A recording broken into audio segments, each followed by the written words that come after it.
I am Val's sister, Marya, and I would like to share with you something of Val's early life, since that is the thread that joined us. Our shared beginnings, that same environment in all its fine detail, those powerful early influences that combine to determine who we become. 9 Barn Lane was our childhood home, a small suburban house in a street of no note, but both the house and the street, as well as the inhabitants, provided points of reference for Val and I throughout our lives and knitted us together. There was the brook at the bottom of the road where we weren't allowed to paddle in case we caught polio. The cluster of shops at the top of the road with their unchanging shopkeepers. There was Gibbs where we bought bread, newspapers and Union Jacks to wave at school in the playground on Empire Day. The small grey figures of Mr. Rex and his daughter Miss Rex staffed the post office with military precision, whilst Mrs. Measham and her husband Mr. Measham were forever present in the haberdashers. His prosthetic ear was a source of great fascination to all children who went there, and he handled it extremely well.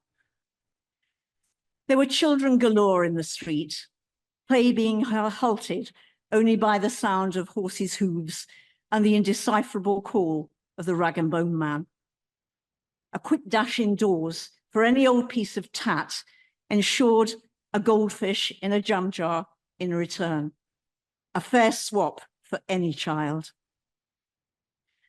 Val and I were schooled at Chapel Fields Primary, up the hill, turn right down the muddy lane. In class, we were drilled for the 11+ examination, a pass to the grammar school being the only way out and up for working class children such as ourselves.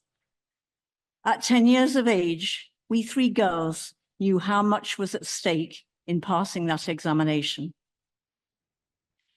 At playtime, we would bounce our balls against the walls of the air raid shelter in the playground, another feature of our times. All of these small places symbolized, for Val and for me, the continuity, predictability, and safety of the place we called home.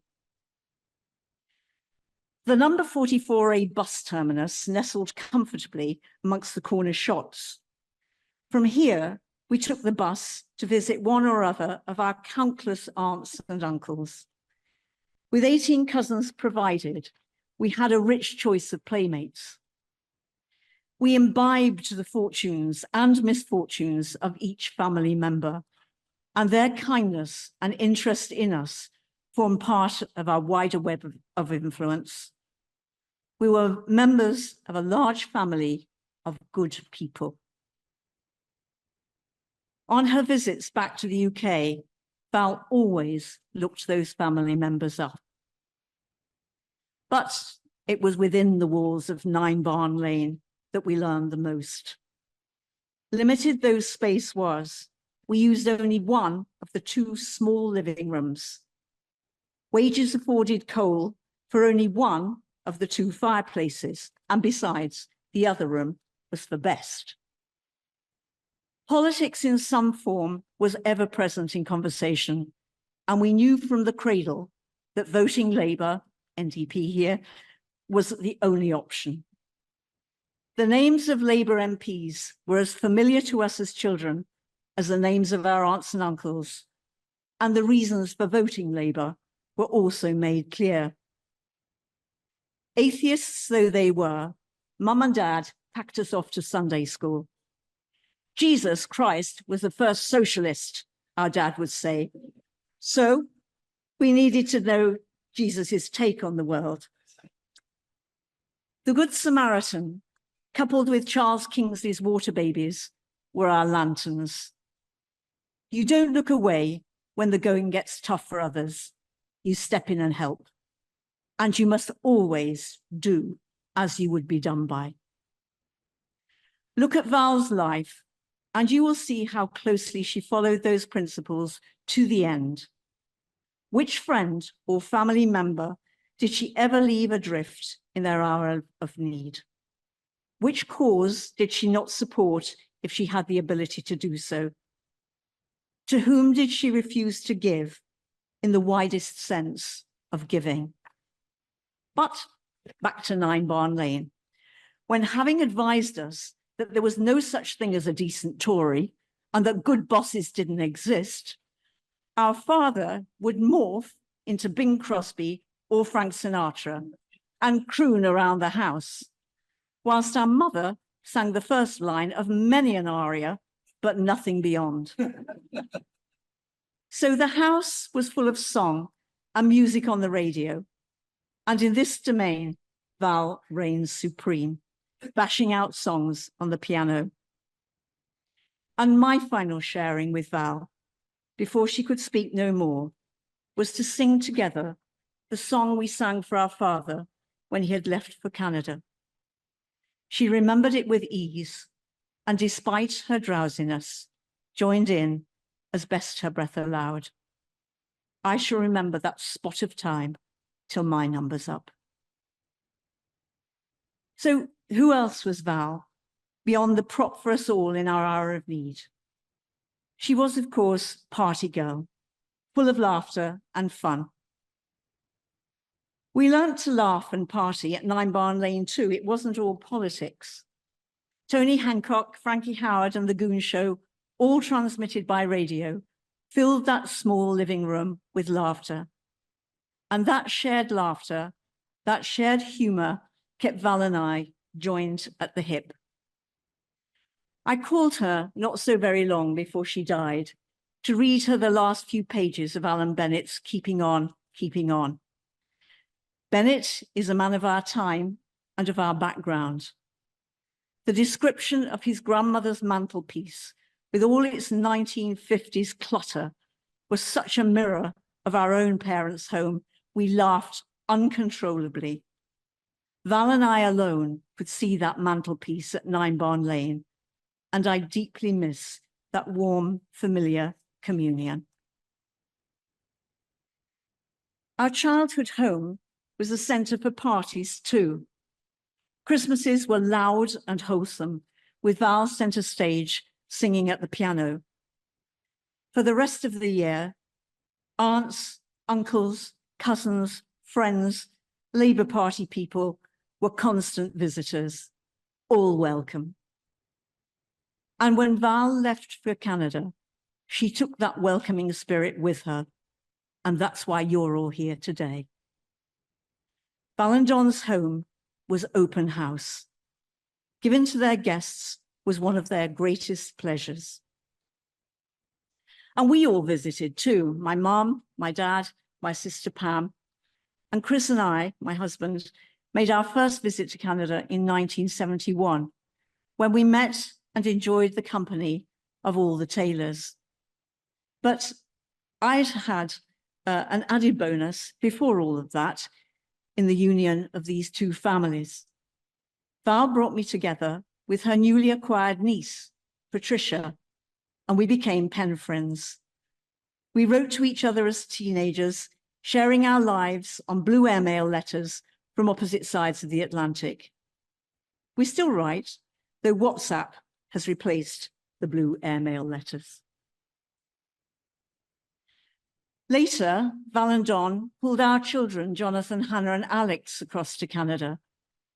Their childhood holidays were often spent at Bass Lake, where they paddled and swam, watched beaver, laughed at chipmunks, and ate Auntie Val's delicious blueberry pies. Even more magically, they took off down the Montreal River with Dad and Uncle Don and Annalisa for a full-on Canadian experience. Which other aunt and uncle and cousins gave so very much?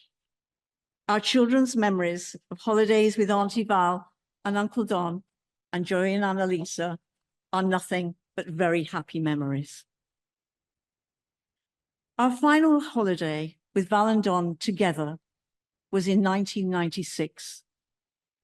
The following year, so very unexpectedly and so very prematurely, Don died.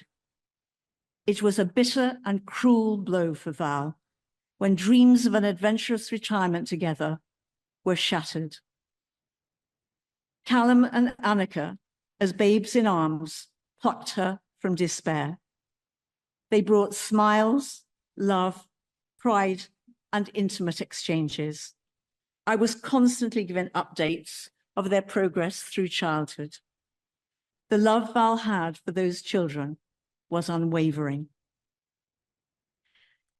This is just a snapshot of my life with my lovely sister.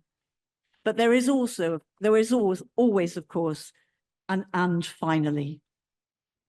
The finally is for my nephew Joey and for my niece Annalisa, the two people that Val loved the very best of all. None of us knows how our days will end. Who will be there? How will it be? But I do know this. Val's ending was the best any of us could wish for. You all came to visit to say goodbye, and that meant so much to Val. But I lack the vocabulary to do justice to what I witnessed of Joey and Annalisa. Tender, loving, unstinting kindness and devotion is what they gave to their mother in her final weeks.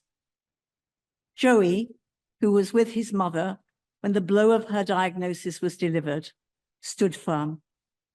He found solutions to how best to take Val along and kept you all informed.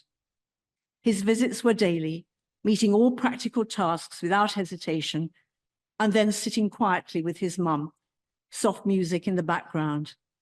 Sarah, ever present, in person or in spirit, to support. As for Annalisa, my comments are wholly inadequate. In her usual quiet, self-effacing way, she undertook all that was required of her as doctor, nurse, carer, and daughter. If there were ever panic or anxiety, it didn't show. She got on with the task before her as if she had done it all her life. Occasionally, when she was unaware of my presence, I would see her perform some minor additional task for Val, some small, thoughtful detail she'd noticed, which would make her mother that little bit more comfortable. An act of pure love. And when practical tasks were completed, she'd sit on the bed next to her mum and read, just as they had always done together. Living cheek by jowl, as we did in 9 Barn Lane, I knew my sister's every twitch. Struck down though she must have been at news that her life was ending, I can feel the leap in her heart when she knew that she was going home to the care of her children. The Good Samaritan and Mrs. Do As You Would Be Done By had passed to the next generation. If Val were here, she would be shouting in praise of Joey and Annalisa, but she's not. So I'm very happy to do it for her. Thank you for caring for your mum in her final weeks so spectacularly well. And thank you for caring for my sister. And thank you for this wonderful finale. She would, for sure, have enjoyed being here.